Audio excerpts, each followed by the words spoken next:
to make his debut for his brand new club. Campbell, substitute. He's had a great effect since he's come on, and he's had an even bigger one now. It's Campbell still. Kevin Campbell. It breaks Campbell's way again. Enormous goal. Past that ball, but he's decided to have a shot in the end. Sets up Kevin Campbell. Oh, brilliant. Plays it back. Oh, it's superb. It really is. And a finish from Campbell.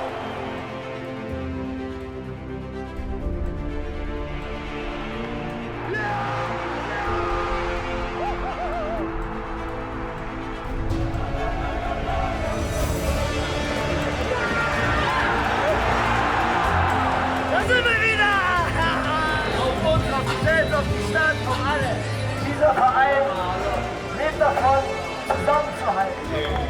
The time of my life.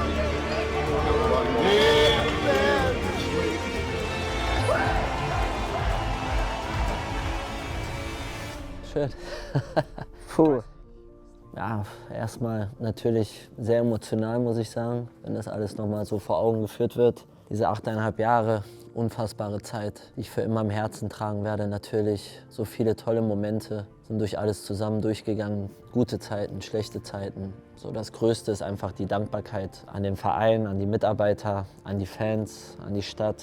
Ich glaube, ich wäre niemals so lange hier gewesen, wenn ich mich wirklich nicht so zu Hause gefühlt hätte. Von Tag 1 an habe ich dieses Gefühl hier gehabt, einfach irgendwo angekommen zu sein, nicht lange gebraucht zu haben, um sich irgendwo einzuleben. Ist wahrscheinlich auch dann der Grund, warum ich am Ende und dann plus die erfolgreiche Zeit natürlich, die du dann als Spieler hast, die aber auch nur dann kommt, wenn du dich, glaube ich, wohlfühlst, wenn du dich irgendwo zu Hause fühlst, weil dann bist du, glaube ich, bereit, an ein absolutes Limit zu gehen. Das gepaart so, das hat mir einfach Riesenfreude bereitet, muss ich sagen. Ich glaube, das wissen die Menschen mittlerweile auch, dass ich Leipzig als meine Heimat auch sehe, dass es mir extrem schwerfällt, auch hier wegzugehen. Unter den Umständen auch natürlich, ich hätte mir das alles natürlich am Ende ein bisschen anders gewünscht. Hätte liebend gern nochmal in meinem Wohnzimmer, so wie ich das gerade gesehen habe, da nochmal vor den Fans gespielt. Das ist schon sehr schwer für mich, ja. Aber manchmal kommt so im Leben, wo man die Dinge dann so annehmen muss, wie sie kommen. Am Ende, wie gesagt, überwiegt bei mir einfach nur, oder steht für mich das große Wort Dankbarkeit. Dankbarkeit an alle, die ich hier kennenlernen durfte, die mich auf dem Weg begleitet haben. Das war was ganz Besonderes für mich. Das wird es auch immer bleiben. Da bin ich sehr dankbar für.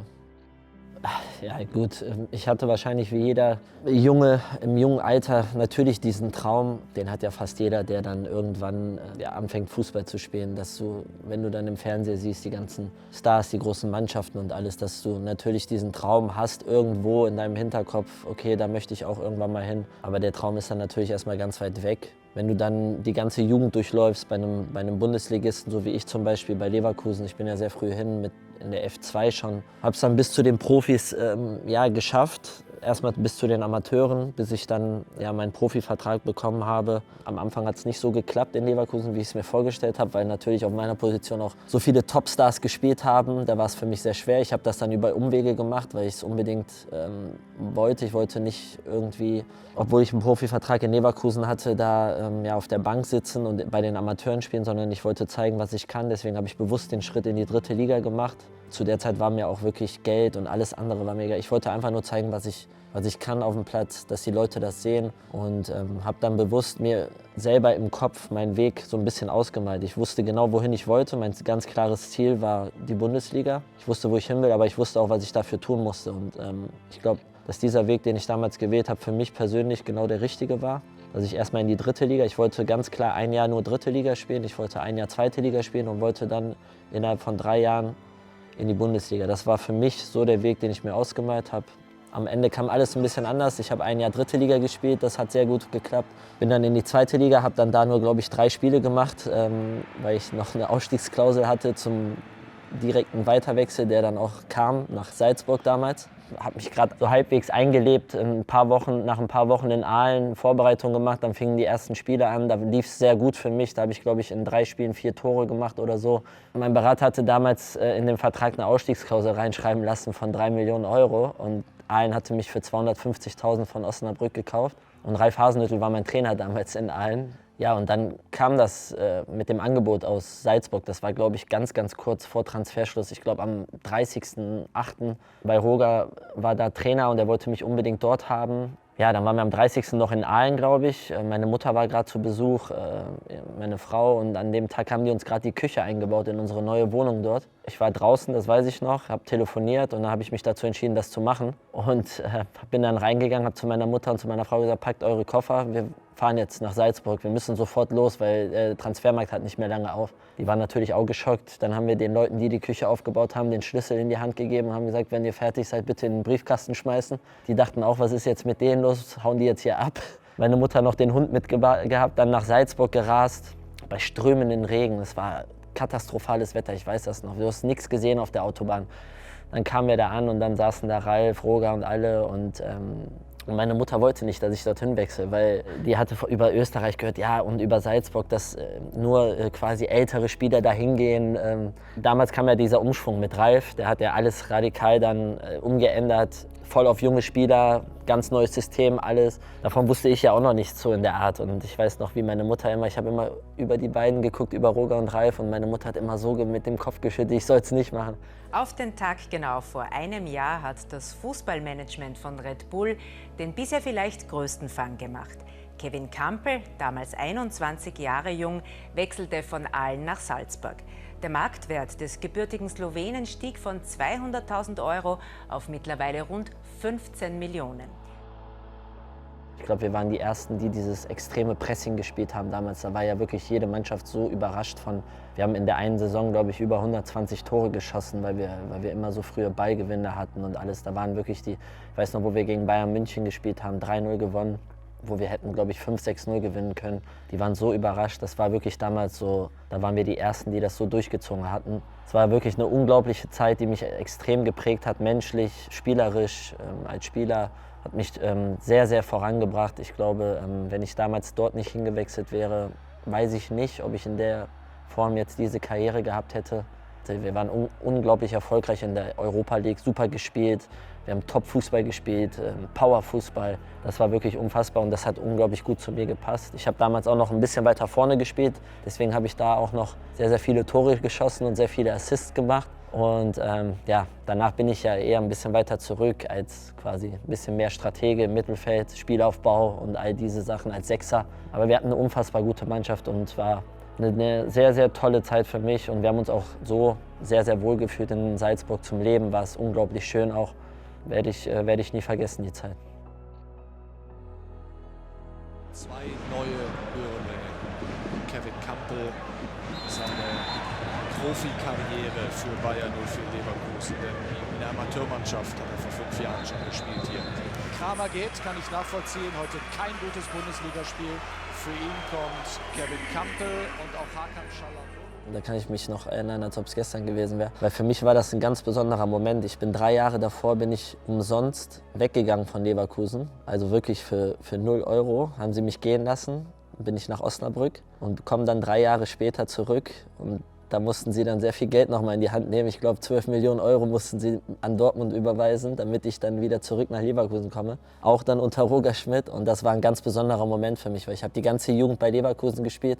Habe bei den Profis dann 3 Jahre vorher auch immer mittrainiert, hatte einen Profivertrag, aber hat nie da gespielt. Und das war ein ganz besonderer Moment, weil das war mein erstes Bundesligaspiel dann für Leverkusen. Dann da zu spielen, das war für mich ja, ein richtiges Highlight in meiner Karriere, weil das wirklich für mich ganz besonders war. Dann für meinen Jugendverein, wo ich so viele Jahre in der Jugend gespielt habe, dann über diese Umwege, die ich gegangen bin, wieder zurückzukommen und dann da zu spielen wieder, das war ja ganz besonders. Oh.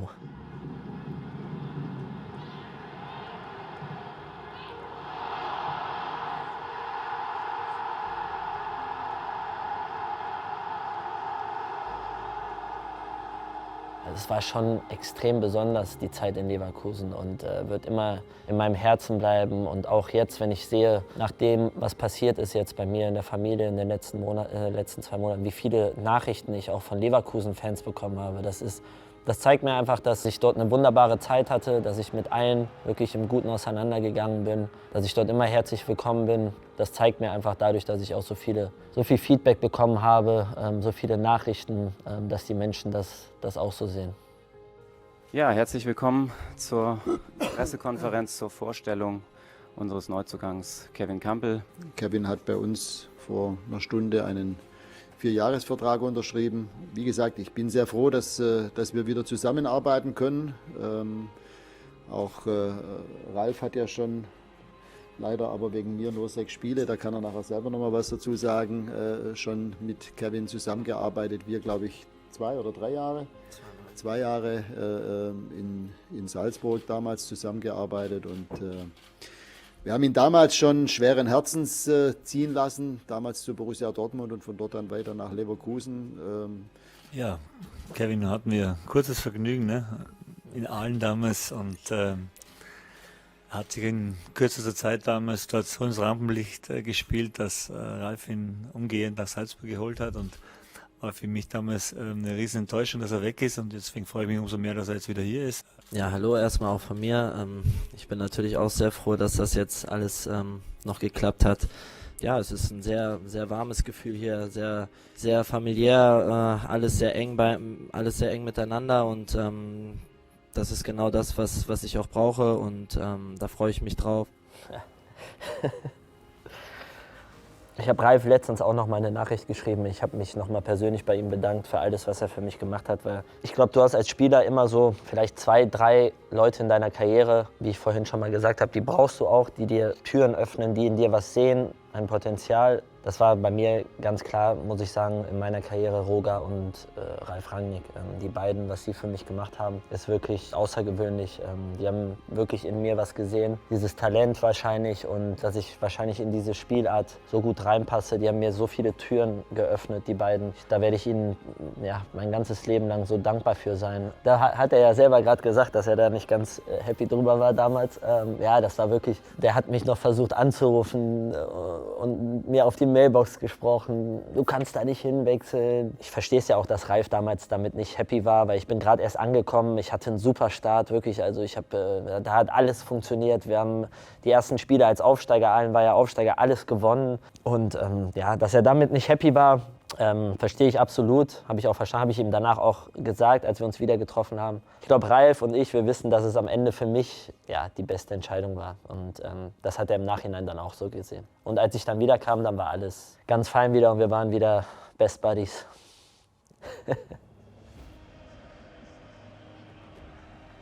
Ich erinnere mich sehr gerne an die Zeit zurück, weil ich hatte hier wirklich überhaupt gar keine Probleme, irgendwie Fuß zu fassen. Und wie man merkt, wollte ich hier auch nicht mehr weg dann. There's an opportunity taken. Oh, what a hit! Wonderful turn. Can he finish? Oh, yes, he can. And just look at their faces, absolutely delighted. On his way to Bundesliga immortality. A goal of real beauty. And he's caught everybody by surprise. What a hit from Kevin Campbell. Wir haben ein Top-Stadion, wir haben ein Top-Trainingsgelände, wir haben tolle Fans, eine tolle Stadt, wir haben immer international gespielt. Also was willst du dann noch viel mehr, so, ne? Habe ich mich selber gefragt. Also klar, vielleicht ins Ausland irgendwo und da kamen auch öfter mal Anfragen. Da war auch eine ganz witzige Geschichte, da war Atletico Madrid, glaube ich, mal an mir dran und die wollten mich, glaube ich, unbedingt da haben. Und da kam ich mal mit Savi damals die Treppe runter aus dem Essensraum am Kotterweg und dann hat Ralf zu mir gesagt, komm her. Und dann hat der Sabi mich schon so angeguckt. Also ich habe gedacht, okay, was habe ich jetzt gemacht? Habe ich irgendwas verbrochen? Und dann hat der Ralf mich so zur Seite gepackt und dann fing der Ralf auf einmal an. Du kannst deinem Berater sagen, dass die aus Madrid gar nicht mehr hier anrufen brauchen. Du gehst nirgendwo hin. Und da habe ich gesagt, Ralf, bleib ruhig. Ich telefoniere mit niemandem. Ich habe gar nicht vor zu wechseln. Ich bleib hier, habe ich gesagt. Naja, und da war mir klar, okay, ich will gar nicht irgendwo anders hin. Ich will hier bleiben. Ich habe auch immer liebend gern meine Verträge verlängert. Ich habe da irgendwann auch gar nicht mehr dran gedacht, irgendwo anders hinzugehen. Und deswegen, also für mich war das klar, auch dann die Geburten meiner Kinder, die sind ja hier, seit die auf der Welt sind. Ne? Also klar, die wurden in Solingen geboren. Aber die sind hier aufgewachsen. Ne? Für die ist Leipzig Heimat. Die haben ihre Freunde hier, die sind hier zur Schule gegangen, Kindergarten. Die sind hier auch verankert. Ne? Für die hat das auch eine Riesenbedeutung. Genauso wie für mich. Das wird immer auch meine Heimat bleiben. Und deswegen sage ich ja, es ist gerade traurig. Das ging von heute auf morgen, dass ich dann weg war und dass ich jetzt wieder in Solingen lebe. Ist natürlich, das macht mich extrem traurig. Da bin ich sitze manchmal in Solingen und da vergießt du auch Tränen und alles, ne? Weil du einfach traurig darüber bist, wie schnell das jetzt alles ging. Aber wie gesagt, manchmal kommen, glaube ich, im Leben Dinge, die kannst du nicht voraussehen und wenn sie dann passieren, dann gibt es wichtigere Dinge am Ende des Tages als Fußball. Das war völlig irre, also das war wirklich Wahnsinn. Also ich lag um 12 Uhr Freitagabend im Bett, meine Frau war schon in Solingen, aber weil wir zu der Zeit so viele Spiele hatten, habe ich zu meiner Frau gesagt, komm, haben wir beide gesagt, es ist besser, sie ist schon mal in Solingen. Da hat sie ihre Eltern und alles, ne? Und ja, ich lag dann im Bett. Samstag hatten wir 15:30 Uhr Spiel gegen Wolfsburg war das. Wichtiges Spiel wegen den internationalen Plätzen. Das war gegen Ende der Saison. Ja, um 12 Uhr rief meine Frau mich an und sagte, du musst sofort kommen, die Fruchtblase ist geplatzt. Ich fahre jetzt ins Krankenhaus. Ja, ich bin aufgesprungen, einfach mit den Klamotten, die ich anhatte, losgefahren. Ich war total müde. Ich bin, glaube ich, um 10 Uhr schon eingepennt. Ich war mitten im Schlaf. War dann natürlich hellwach, habe mir an der Tanke noch, glaube ich, 2 oder 3 Red Bull getrunken. Die habe ich auf der Fahrt dann auch alle ausgetrunken. Da war ich richtig voller Adrenalin und dann kam ich irgendwann um 4:30 Uhr, glaube ich, oder 5 Uhr im Krankenhaus an, als wir im Kreissaal waren und die da gerade am Werken waren. Habe ich mein Handy hier in der Tasche gehabt. Ich hatte natürlich auf dem Weg nach Hause, hatte ich Ralf Hasenhüttl eine Sprachnotiz geschickt. Habe ich gesagt, Ralf, pass auf, ich bin jetzt auf dem Weg nach Hause, meine Frau kriegt das Kind und ich werde morgen nicht dabei sein können, so wie es aussieht. Und der hat mir dann morgens nur irgendwann ganz früh geschrieben, okay, alles Gute, natürlich erstmal bei der Familie sein. Und dann waren wir im Kreissaal und genau während der Geburt und alles hat die ganze Zeit mein Handy vibriert, ne, in der Hosentasche. Und ich habe immer mal wieder so drauf geguckt, Ralf Rangnick. Ne? Und dann hatte ich, glaube ich, bestimmt 6, 7 Anrufe. Und dann war der Kleine da. Das Handy hörte nicht auf zu klingeln. Und dann habe ich gesagt, ich gehe mal kurz vor die Tür. Und dann bin ich raus, habe ich gesagt, Ralf, ja, der Kleine ist jetzt da. Da hatten wir aber schon, weiß ich nicht, 9:30. Und dann sagte der Ralf, ja, wenn er da ist, ist ja perfekt. Dann kannst du ja jetzt kommen. Ich sage, Ralf, boah, ich weiß nicht, ob ich das mit meiner Frau jetzt, ne, ist 3 Wochen zu früh der Kleine und alles, ne, müssen wir jetzt erstmal gucken. Bin ich rein und dann sagte der Arzt, was ist denn so Wichtiges jetzt? Und dann habe ich gesagt, ja, ich habe heute eigentlich ein Spiel und da geht es um sehr viel, um die europäischen Plätze und alles. Und dann sagte der Arzt auf einmal zu meiner Frau, Frau Kampel, Ihr Mann war doch jetzt da, der Kleine ist da, ihm geht's gut. Ihr Mann muss das jetzt tun, lassen Sie ihn gehen. Und meine Frau, die Vanessa, hat dann gesagt, ja, dann soll er doch gehen, ist mir doch egal, Hauptsache, der kommt danach wieder. Und dann habe ich Ralf angerufen und ich habe gesagt, Ralf, alles klar, ich habe es durchbekommen, wir können es machen. Und dann hat er gesagt, weißt du was, du musst jetzt jemanden anrufen, der muss dich jetzt nach Dortmund zum Flughafen fahren. Ich schicke dir jetzt einen Flieger dahin. Das muss jetzt ganz schnell gehen. Da habe ich meinen besten Freund angerufen, der hat mich am Krankenhaus abgeholt. Ich hatte keine Klamotten, nichts, keine Sekunde gepennt, solche Augen, weil ich, weiß ich nicht, 4 Red Bull getrunken habe. Und dann auf dem Weg zum Flieger, aber ich war ja voller Adrenalin. Ich habe gesagt, jawohl, kein Problem. Dann habe ich mich in den Flieger gesetzt und auf einmal hatte ich bin ich in mir zusammengesackt. Ich hing da so im Flugzeug drinne. Da mussten die mich wecken, als wir in Leipzig ankamen. Der Pilot, der sagte, Herr Kampel, wir sind jetzt da. Ne? Die warten hier schon das Auto vor der Tür. Und dann habe ich im Auto gedacht, ach du Scheiße, was habe ich mir jetzt hier angetan? Wie soll ich denn spielen gleich? Ich kann nicht mehr. Dann kam ich am Kotterweg an, die haben schon Mittag gegessen, die Jungs. Wir hatten nur noch eine Stunde, bis wir zum Stadion mussten. Und dann kam genau Ralf Hasenhüttl die Treppe runter. Der sagte zu mir auch, wie siehst denn du aus? Ja, und dann habe ich gesagt, ja komm, ich krieg das schon irgendwie hin. Und dann hat er gesagt, bist du sicher? Ich habe gesagt, ja komm, ich schaff das. Ja, und dann habe ich gespielt und ich habe echt richtig gut gespielt. Und wir haben nach 60 Minuten, glaube ich, 4:0 geführt. Da habe ich gedacht, okay, dann wechselt der mich irgendwann aus. Nee, dann habe ich 90 Minuten durchgezockt. Hat super geklappt. Dann haben die mir noch ein Trikot danach auf den Platz gegeben mit dem Geburtsdatum 5.5. von meinem Sohn. Dann wollte ich eigentlich sofort in die Kabine laufen, weil der Flieger stand schon bereit, damit ich wieder nach Hause konnte. Dann kam eine Dopingkontrolle auf den Platz und hat gesagt, sie haben noch Doping. Wahrscheinlich haben die sich auch gefragt, wie hat er das jetzt angestellt hier alles? Dann kam der Pilot, weiß ich noch, im Flieger zu mir, hat mir ein Bier aufgemacht, hat er gesagt, jetzt stoßen Sie erstmal an, Sie sind Vater geworden und Sie haben gewonnen, jetzt haben Sie sich ein Bierchen verdient. Habe ich ein Bier getrunken, bin gelandet, dann haben meine Freunde mich abgeholt. Ich glaube, die hatten sogar noch einen Döner dabei oder so, haben mich ins Krankenhaus gefahren und dann bin ich da zusammengebrochen. Ich lag da nur noch, ich habe im Krankenhaus geschlafen und war völlig fertig mit der Welt. Aber das war einer der unvergesslichsten Tage in meinem Leben. Also. Ich habe erst kurz vorher erfahren, damals, dass Pelé im Stadion sein wird als Gast und ja, dass der dann da auf den Platz kam, hatte ich Gänsehaut, wirklich, das war unfassbar. Ich habe das letztens noch irgendwann mal rausgesucht, irgendwo. Mein Sohn, der spielt mittlerweile Playstation und da gibt es ja diese Ultimate Teams und so und da ist ja Pelé auch dabei und mein Sohn hat gesagt, oh, dieser Pelé, der ist so gut. Gesagt, ja, der war einer der größten Fußballer aller Zeiten, der hat die meisten Tore geschossen. Da habe ich mich danach wie ein kleiner Junge gefreut, innerlich und wir mussten ja spielen, ne? Aber ich weiß noch, ich habe mich innerlich so gefreut. Unfassbares Ereignis für mich selber, ja. Ich habe ja auch ein bisschen was mitgebracht hier von den Finals. Die 2 Niederlagen-Trikots sind auch dabei. Ja, das war natürlich extrem bitter. Ich weiß noch genau, die erste Niederlage gegen Bayern. Wir haben uns so gefreut, um ja, unser erstes Pokalfinale zu spielen als Club, als Verein. Wir wussten natürlich vorher schon, dass wir einen perfekten Tag brauchen gegen die Bayern. Wir waren auch lange Zeit, glaube ich, im Spiel. Es stand 1-0. Dann hat Emil, glaube ich, die große Chance, wo er auf Manu zuläuft und der den Ball noch hält. Wenn du da vielleicht das 1-1 irgendwie machst, kippt das vielleicht nochmal. Aber es war brutal schwer gegen Bayern. Bayern, super Truppe gehabt, sehr gut gespielt. Aber wir waren schon sehr traurig. Beim zweiten Mal stand zur Halbzeit, glaube ich, 3-0 für Dortmund. Da haben wir die erste Halbzeit einfach komplett verpennt. Da waren wir überhaupt gar nicht da. Da haben wir dann auch absolut verdient verloren, muss man sagen. Das ist natürlich extrem bitter, macht dich auch sehr traurig, weil du natürlich nicht weißt, okay, wie oft kommst du in so ein Pokalfinale. Ne? Weil das ist wirklich ein langer Weg, wenn du siehst, wie viele Mannschaften da dran teilnehmen. Ja, stehst du dann da und bist dann Zweiter, aber ja, Zweiter ist scheiße. Das fühlt sich scheiße an, wenn du da stehst und siehst, wie die andere Mannschaft den Pokal in die Luft hebt. Das ist kein schönes Gefühl, aber Gott sei Dank waren wir ja dann noch zweimal im Finale. Da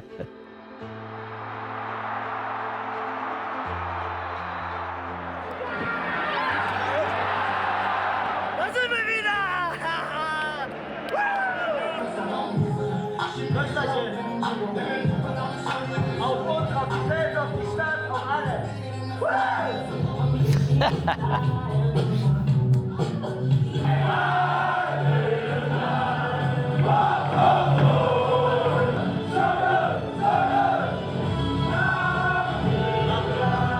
Wer heute vor 8 Uhr oder sonst irgendwas ins Bett geht, ist ein Perro. Ein Perro! Lass uns heute mal richtig.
Oh Mann, ey. Ich hab's gelebt, kann man sagen. Ne? Ja, was soll ich da sagen? Ich meine, die Bilder sagen ja alles. Gut, da hatte ich wahrscheinlich auch noch einen Tee richtig. Das war einfach pure Freude, auch die Feiern. Und wir haben uns in den Armen gelegen alle und haben uns einfach nur extrem gefreut. Ich kann mich noch an die ganzen Menschenmassen erinnern, auf dem Marktplatz, was da los war. Dann mit dem Bus da bis zur Fanwiese. Wie viele Menschen da auf der Straße waren, das war unfassbar. Das waren Bilder, die vergisst du nie. Und alle lagen sich in den Armen, haben sich gefreut. Es war so wichtig für den Verein, für uns Spieler. Wie gesagt, nach den 2 Niederlagen, ja, das zu packen, für die Stadt auch. Ja, und das war einfach unfassbar. Und das dann zweimal hintereinander zu schaffen, war sowieso dann unglaublich. Dieses Gefühl, unbeschreiblich. Emotionaler war der erste noch mal einen Tick krasser, finde ich. Weil das war einfach der erste und da wusste gar keiner mehr, wohin mit seinen Emotionen. Da ist jeder quer durch die Gegend gelaufen und wusste nicht mehr, was er machen sollte. Hat man auch direkt nach dem Abpfiff da, wo wir gewonnen haben, gemerkt. Der eine rennt zu den Fans, der andere läuft zu seiner Familie. Die anderen liegen sich in den Armen. Da wusste gar keiner, was sollen wir jetzt machen. War total witzig. Ja, und dann sieht man ja auch, da sind Tränen geflossen. Ja, ich gucke mir diese Bilder immer wieder gerne an. Da gibt es ja auch die Doku über das Pokalfinale. Gucke ich auch sehr gerne, weil das ist etwas, was wir zusammen alle erreicht haben und das kann uns keiner nehmen, das wird immer bleiben. Ja, dass wir die Truppe waren, die den ersten Pokal für den Verein geholt haben. Ich bin mir ganz sicher, dass der Verein noch viele Titel holen wird. Da bin ich absolut sicher. Ja, das steht dann irgendwann auch wahrscheinlich in den Büchern, das bleibt für immer und keine Ahnung, vielleicht treffen wir uns in 30 Jahren als alte Herren nochmal hier in Leipzig, werden vielleicht nochmal eingeladen zu einem Spiel. Die Jungs von früher alle, wäre cool, so ein altes Klassentreffen, Kameradentreffen nochmal und sagen, wisst ihr noch Männer, vor 30 Jahren, wir haben den ersten Pokal gewonnen. Wahrscheinlich sind bis dahin nochmal 10 dazugekommen oder 15. Ja, der erste hat uns gehört. Ja. Ach du Schande. Ich bin live da. Kevin, du bist da, habe ich gerade gehört, durch den Applaus hier. Erzähl uns doch mal ein bisschen, wie ist die Stimmung bei euch? Seid ihr alle platt nach einer Partynacht und alle pennen oder habt ihr noch irgendwie ein bisschen Power da im Bus? Wir sind gerade auf dem Weg nach Leipzig. Wir fahren jetzt gerade zu unserer Fanmeile und ich glaube, da wird einiges los sein. Wir haben uns das erarbeitet, wir haben uns das verdient und jetzt können wir uns einfach mit unseren Fans und mit unserer Mannschaft freuen, weil wir uns das einfach verdient haben. Ich meine, wir hatten alle, glaube ich, in dem Bus insgesamt 150 Promille, weil das war ja Wahnsinn. Wir kamen ja morgens in den Bus rein. Die meisten waren ja bis morgens früh in der Location am Feiern und dann, weiß ich nicht, eine Stunde später mussten wir zurückfahren. Ich weiß nicht, ich glaube, ich bin um 6:30 Uhr irgendwann im Hotel gewesen mit meiner Frau. 1,5 Stunden später ging es dann weiter. Dann kommst du in den Bus rein und dann stehen da von vorne bis hinten alles Kisten voll mit Bier, Champagner. Ich weiß gar nicht mehr, wer aus dem Verein hat mich gefragt, Kevin, der Doppelpass will in den Bus geschaltet werden, wir wissen, du musst das machen jetzt. Ich war ja eigentlich immer für solche Sachen dann zuständig irgendwie. Ich weiß auch nicht warum, weil ich war ja eigentlich einer, der die meisten Promille hatte. Mario hat auch gesagt, er wäre auch lieber mit uns im Bus gewesen als im Doppelpass. Also, das war nach dem zweiten Pokalsieg, weil die Jungs sind dann nämlich wieder nach Ibiza geflogen, wie im ersten Jahr. Da war ich ja auch noch mit. Und im zweiten Jahr konnte ich nicht mit, weil ich 5 Tage später geheiratet habe auf Mallorca. Und da hat meine Frau dann gesagt, besser nicht, weil nicht, dass du dann irgendwie verschollen bist auf Ibiza. Und wir haben jetzt die ganze Hochzeit steht und alles. Ne? Also ja, da habe ich gesagt, ja, hast du recht, ich komme nach Hause. Nach so einer harten, langen Saison muss dann auch mal einiges raus. Und das haben wir gemacht. So. Und das war einfach Freude. Wir haben uns gefreut, wir haben gefeiert, wir lagen uns in den Armen. Ich weiß noch, bei den Feiern direkt nach dem Pokalsieg und so in den Locations, wo wir dann waren, da war ja der ganze Verein da lagen sich alle in den Armen und haben gesungen, getanzt und waren einfach nur fröhlich. Und das sind ja auch die schönen Seiten. Dann, du arbeitest hart eine ganze Saison für den Erfolg, dann erreichst du wirklich was Großes und dann gehört das dazu, dass man das dann auch gebührend zusammen feiert, finde ich. Ich war nie der größte Trikotsammler, also ich habe eigentlich nie getauscht mit anderen Spielern. Bis auf mit Spielern, mit denen ich mal irgendwie zusammengespielt habe. Also ich habe von Sabi, von Conny, von den Jungs allen habe ich Trikots. Sadio Mané, wo ich gegen Liverpool dann gespielt habe. Ich habe ja in Salzburg mit ihm gespielt. So, Jan Oblak, das sind so Trikots, mit denen ich dann. Aber ich war nie derjenige, der dann zu den Spielern gerannt ist und irgendwie nach Trikots gefragt hatte. Ich habe immer selber lieber meine Trikots aus den ganzen Saisons behalten und jetzt habe ich mittlerweile so eine riesen Kiste zu Hause. Da habe ich bestimmt 100 Trikots noch drin und die haben auch für mich persönliche Bedeutung und das war eins meiner Lieblingstrikots, muss ich sagen. Also es hat mir sehr, sehr gut gefallen. Das habe ich jetzt aus der Box direkt auch nochmal mitgenommen.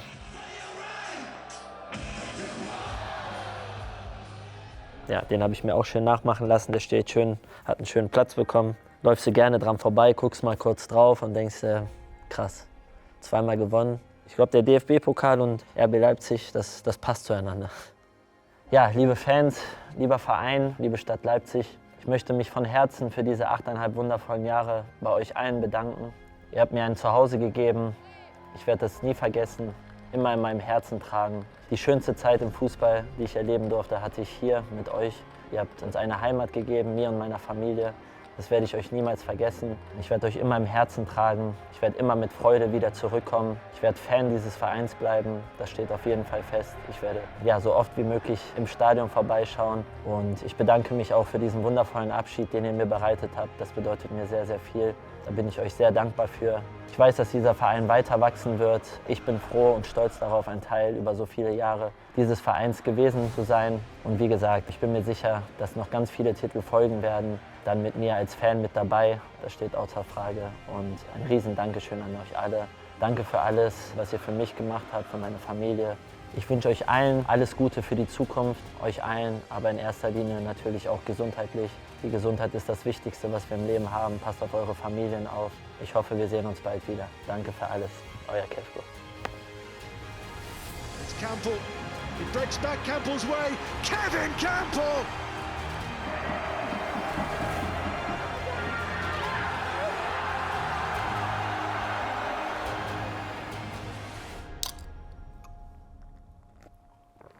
Soll ich noch mal?